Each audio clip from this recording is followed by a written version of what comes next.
10 দিনে 4বার বাড়ল পেট্রোল এবং ডিজেলের দাম।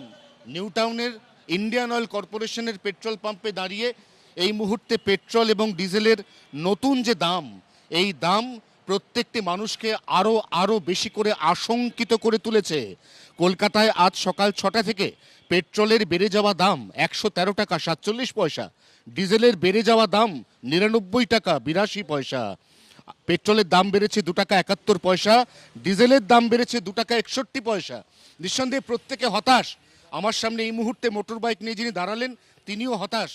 10 দিনে 4বার দাম বেড়েছে, আপনারা সামলাবেন কিভাবে? কীভাবে সামলাবো? আমাদের তো আর স্যালারি আর বাড়বে না, স্যালারি আমাদের বাড়বে না।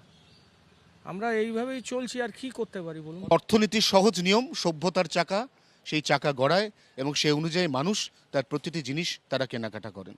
নিত্য ব্যবহার্য জিনিস অর্থাৎ দৈনন্দিন বাজার থেকে শুরু করে বস্ত্র, ওষুধপত্র, দুধ, সমস্ত কিছুর দাম অবশ্যম্ভাবী বাড়বে, কারণ জ্বালানির মূল্য বৃদ্ধি হলে তার প্রভাব সমস্ত কিছুর উপর পড়ে। অতএব এই মুহূর্তে আতান্তরে নিম্নবিত্ত মধ্যবিত্ত মানুষ। জি 24 ঘন্টার জন্য ক্যামেরা অরিন্দমের সঙ্গে অয়ন, কলকাতা।